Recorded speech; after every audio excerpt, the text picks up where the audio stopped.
Kod be lar male.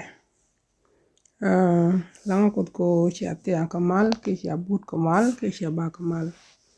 Ani morun Rebecca shaban ko ba sapa skulan ba jabalat. Talo ay mdit ko ju kod kon yobu kanin te ju ko ju kon na jaga jabu kon chang bu kon chop. Ko lo ay de kana go ay de. Akan kono re ruaino kot bana kot tich. Te ko bata ko kon ker re ya ruain te balate. Ana palna. Kono chang nal kan pin kon ye chukro so kwa din kulne guda pin ka same ko na ne ta loy kala ne lek kala ne ipon ko jen jin kot an nganyam ne yob nin te shuwa ko jine no jen chang me ko bini ruane ko balad kit ko chike lep ko chi lep ko kwa din chike bol ko bi ko ruaj ko bi ko ruane ko kwa din biken ke kamrar ke biken kalat kwadin tieji ko ruan ti botin to kwadin ka boko ji mo jogi yedu mangware ro kwadin ko tela mete kanga ko use la tools wo right trader kwara ka eni mi jeng mo deben kwadin bi woj atini yedu atini trader de ke ga liang to bi liang to kwadin ko bi ko rejek dun kana ke red kana re ruan ti tini tene ga nekel ti dial ke nyun ko shudu ka di yongwaro amen ko aji kot talwan midit ci kon ban ka quarter mi jidit quarter me right ke wod gan Israel kula exodus so ci quarter ne nyam ci tok tama chan tong no bok jidit eno ban right ke wod gan Israel ay kono kan quarter kono lo nike eno wod gan Israel mo bo don chan ko le la quarter 5 years ago tama chan luintin jed ngi ko ban right ko ban e ngach ajenga bas mi kono kon kwen ke rwani kono kon kwen kon ka luj ko buga tere dan je manju ko la ro ne bar wani ka bagala re lo ni kun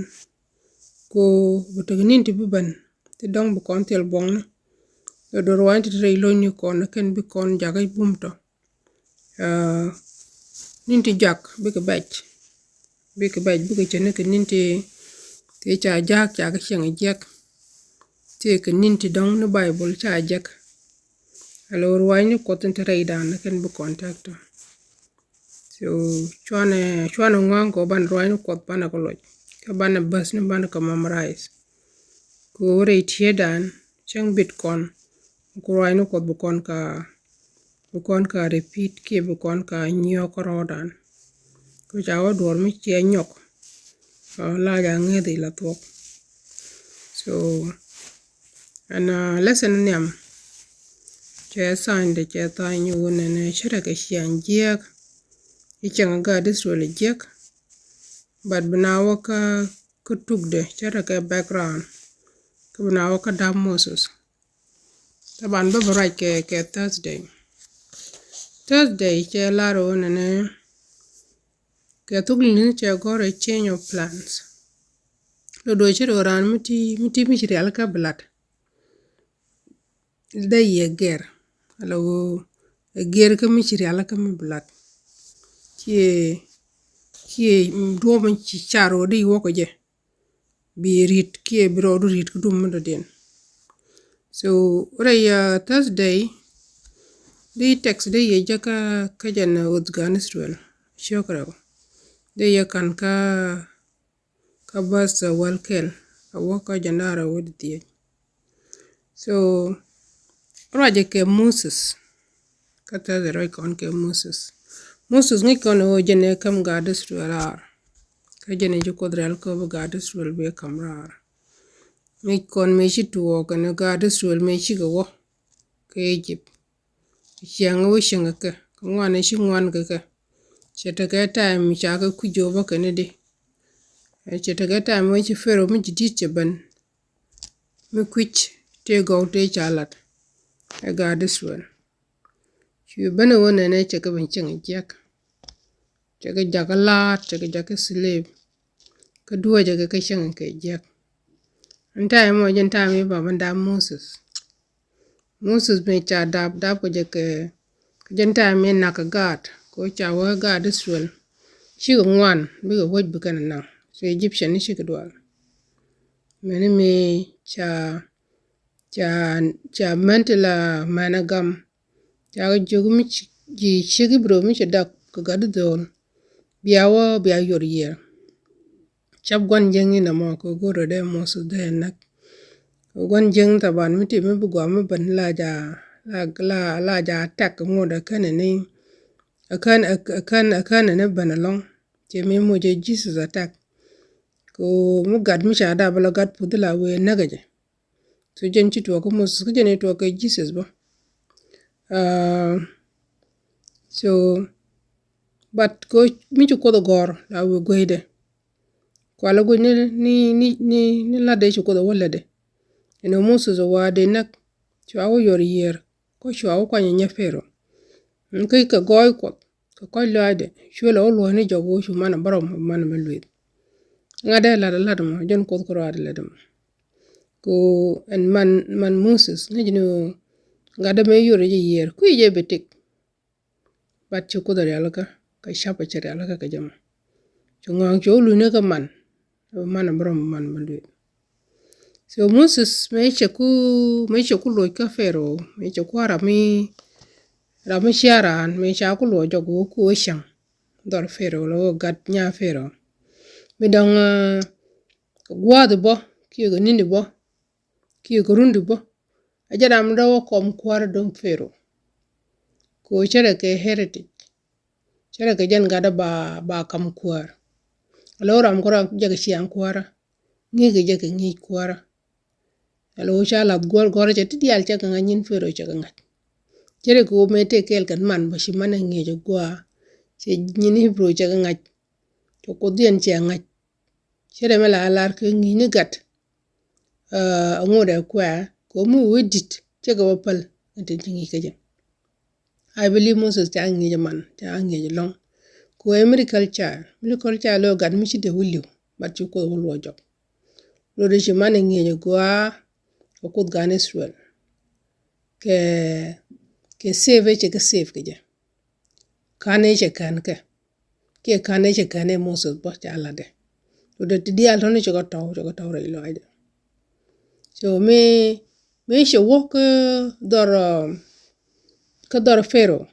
ko ara mala gat fero bo taw ngi ke kan sheng den lakin sheng te cha la de man ngode ta kare ngu me shi to ne me she gudit me she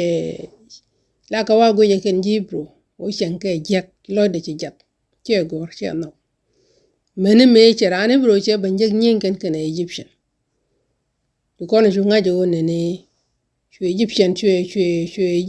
na ko che ran hebrew che o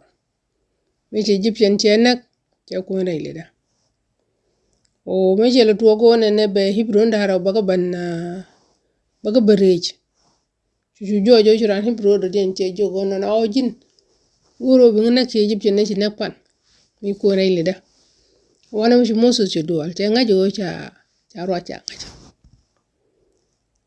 so chungu julel ke ju goro boro kwal Moses mu kan ro kwal de nak de ne ko ne ro cha waka fero cha la de eno ne shi Moses ra nak ka jen che shu sharo ne Moses bo mi cha jen na no do shiro mat Israel shiro mat ne kien Hebrew shiro mat ke alo mus dong de te plan go da ban yal bo da kingdom no Egypt da kan ki da kan Egypt da kan ga de Hebrew ki Jews ki Israel wara ma shiga shuta dual medit shi fero che goro da Moses da na bat che Moses jogo Moses shar gien already ro kwal ko che nga jo na mu wa woling am fero che bugwa kaje kira yo kwal do plan Moses esha plan kaje ko mete dor pero kie ko point bo te ka plan o dong da king da akwar da ngulel tu ngwan ton te kan yamda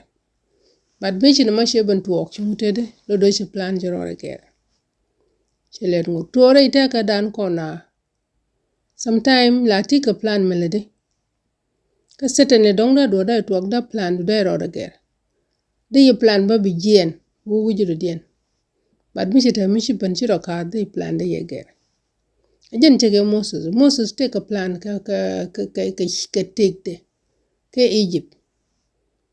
but me chi na ban tuok no sharan banak chi plan chiro ger instead de ka palace ka fero chero jogo chi wona yen ki Midian alo cha wa yen det chara rishin kara ngoje la king ala future king chero jiga lo che chine ki slave and Moses so she plan jero ger ka me chi tuok no do ba betig do den bela adapted mugu ikona ke runte shanga jan Moses runte shanga ke Egypt chinka 40 years me chi wo comedian jo chinka 40 years and then melen ga Israel kamrar che wo take 40 years Moses take the kelu take 100 take a kwor wuri jandara uti take ja taka da ka diok ka runke rund jen ngwante jak e ka runte be ga Israel ba kamrar ke ka runte be ro bong na dang vie tin nyambe ka bongor ke ka ken runte be belet ka ko kot me be gat kot ke Israel be ka ban nangrar ka ba kam luek dan wel ka ba ka la roi kot ka ba ka tie kut kot ka kam do bo be ka take relation kana kot ai ka runte jen ngwantone runte jen ngwante wal tu ka fero runte jen ngwando ko ken tu ka Raidoar, Rai wilderness me ko do right ja and then shuru ni jen ngwana ko ken choko mtok me we ga this one we can ora ta bana rotiech en wona na hal chere me choko do plan wona na musu zubran benak ko jen wo yara na jen choko barar ga jama choko ro banyoda ka ga this ko banora I don't think so. Kot she plan do Moses baranak. She plan kot. Ko kot jela shura nak. She plan de. Ko kot je Moses je da je ko je Moses ranak. Dai ta ga women din dai Moses dai jaga ja. But ko shi na matu wok chu kot je mo mena me she use. Mo mena shi Moses je wok mi dian ga je she use. Kwana ma share wono na shinga mi jing shi la jiran. Mi jigdu la kuda use de watena la magwa ko kot luj ketigo la mi jig la ja loja la magwa tinga ni joy de loja la magwa ala blessing ene mi tuok re te ko liya de loja la blessing ene mi gui ko ne mi tuok la mi jig lo ka jira mi to shungni kot ka ngado kot la kuda loja la magwa jen chana nika problem dung Moses go sharan chen nak chukudo loj bara no roda but chukudo ngiech ke shiang reidoar chukudo ngi ko bata ka roade isolation ko ya wa meteran ka isolation ki ti ko roado e momeno la shari ka bishar ka momen dan la road ti ko kot gaje I believe Moses ninte lele ka wilderness eke ninte kure ngi kot ga kure ti kot ga kure ko kot ga and kot was able on ne ba pier ke je ki ba joy ke je aba roi ke je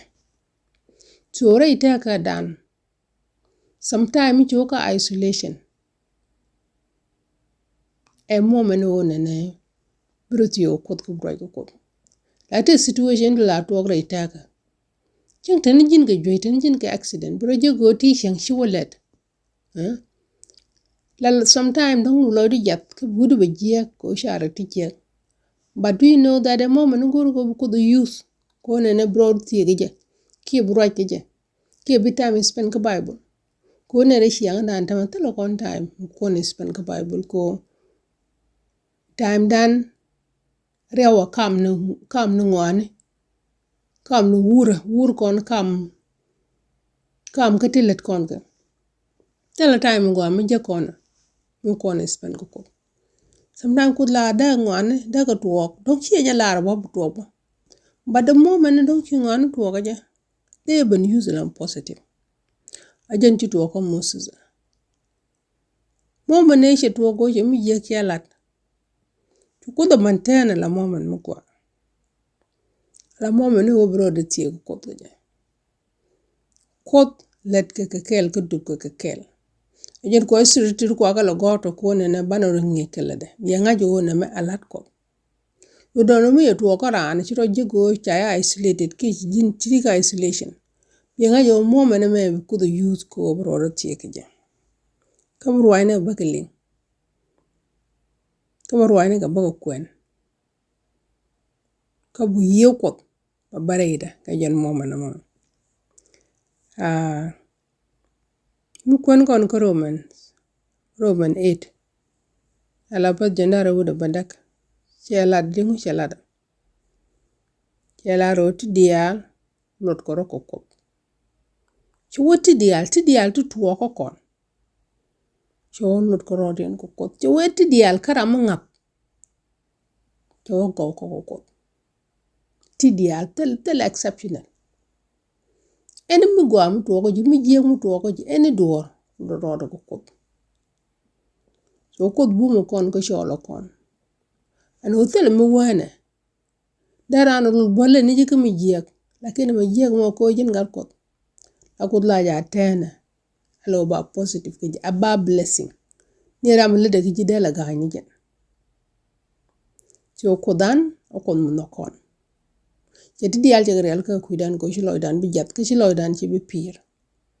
so kam no loidan bum re jalan re roani kon Moses cha dab ke time bej cha dab ke time de nak je ci ku de se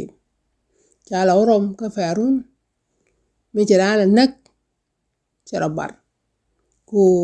cer mi cha da nak rew cha da nak mi ngodo ko cha da nak mi jira nak but in all this you could save ku you could get an la mugwa kwala ma cha ro ga do wa yore je yer chote no cha kwa nya a shefero ko chwa le kamana lo bu mana beluet chwa la orom dor fero la future king when me chu ko da la che ranu nak shwe robar wo ko midien chu ko la watana la ala jakot ki la prophet mi chu ko ro nyode ko je gadis rol je ko nangla so kono ne ran to ko tege mission ge mission bla te me chu ko ke mission ke Moses mi te plan mi real ka mi real ka shar ka che wo kan wo ko dobde char Moses char plan du Moses char real ka kide mi kan wo ko dobde do mi te plan de ni cho bantin ko do use kam ko no ji ko te ka plan ge che man che la ro na ta ka plan ge jo plan ka plan to go ge tin je real ka kidan ka to go ko te ka plan ge ira do bana lesson bana kan ka gisi don Moses eno tidial bana kala tada ko chere mela ko na la do nene miti mbele run bo mo nokoda so daran plan da lel lakin ko te ka plan da ko lo do bana trust ka bana ngat ko ene direct ni ko nangtena bari ala ka go ana bra yo pa go wanama ko ro ko daga ya kel ka bayo pok ana jana pa wara jo ko ni yesu ko so ne lo nyamdo wala na jetal la ka rwan ti tin ko den ti dial de gorte ka example ka nay kone nembne ko kwore takada. Wadin Moses gat kel mi mek gat kel mi kan me dab ko je ku shuye kan te de fero wadin ku shuye jaga ba bo mene ko bu ko bang nang rar wadin ne ran gane ti ka plan ge da ne ta plan ko da gwaro ko ta plan ma ro ko ta ka plan gane bat plan do ajen plan ngone jen wadin ti ne enu ne tene gane ker mo ne ngamro enu bne ngat enu to dial ti grel go kuida wadi long ne rek tene de wada ne ten tek ke baj long che baj te guine ke ten tang ne gara tene kel go weda ga shi mar ko wadin te shuch ke go koro shuch ke ba ku shuch ke shi anje ke te dia wadin tene ga kel bum ka karo bum ke riet ko wadin kan ngaje ke ni te jak ka shi la ro no ni te jak bu ka baj long bi jaga kui gan go wadin wiya na chiang ro ne ni chiang wadin aloy do ko ke gad go bu ke diel mrong bu ke piu du pat kan ke kam ne ke riedu membe ke riang wadin go bu ro bum go ja long de be go de be ti dial ga nyin ko shodu gat ki yongo aro amen